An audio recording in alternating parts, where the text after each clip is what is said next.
Hello everyone, thanks for joining us here on Horizon. I'm Rob McClendon. Well, it's often said that politics can make strange bedfellows, but so can necessity. This legislative session, work at the state capitol has been overshadowed by a $1 billion plus budget hole.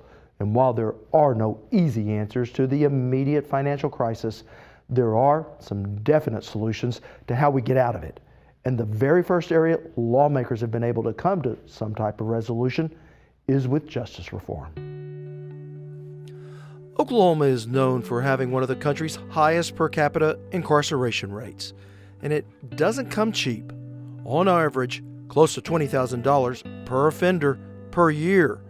Money that forced state lawmakers to tap into the rainy day fund this spring for an additional $27 million just to keep the Department of Corrections afloat. Former Speaker of the House Chris Still is chair of Oklahomans for Criminal Justice Reform. We're at 123% capacity. Our prisons are staffed at just over 60% staffing. And so we have more people than we ever have today and fewer staff to maintain order. That's because Oklahoma imprisons more women per capita than any other state and has the second highest overall incarceration rate in the entire country. Adam Luck is the state director of the Right on Crime Initiative.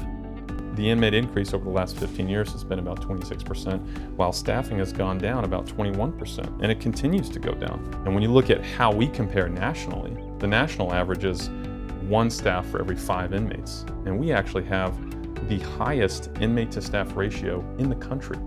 We have 1 staff for every 11 inmates. An unsustainable trajectory that has begun to change attitudes at the state capitol from tough on crime to right on crime.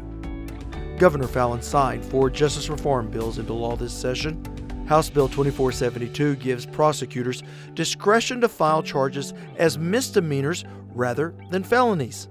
House Bill 2479 reduces the mandatory punishment for subsequent drug offenses. House Bill 2751 raises the threshold from $500 to $1,000 for felony property crimes. And House Bill 2753 establishes means for the broader use of drug courts. Representative Pam Peterson was the House author. And I'm just so honored to be part of this process as the House author of those 4 measures that are evidence-based criminal justice reforms that long-term look at the criminal justice system will make a difference moving forward in our incarceration rate and helping people get made whole. Greg Treat is the Senate author of 3 of the 4 bills and says the new laws will still hold lawbreakers accountable.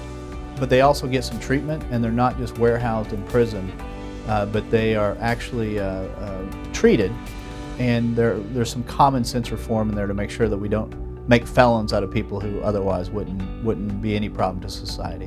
And while the new laws won't help with the current state budget hole, since those already in prison will still remain behind bars, Treat believes this is the first step in how Oklahoma reforms its approach to crime and punishment. But it will keep future legislatures from having to expend $20,000 a year to warehouse someone when it's a lot cheaper to go through an alternative sentencing type program or treatment. And it's not only cheaper on the state, it improves that person's likelihood of being successful later in life and being a tax-paying citizen. Now when we return, we look at the work underway to help those who have served their time successfully transition back to the community so they can become productive, socially responsible members of society.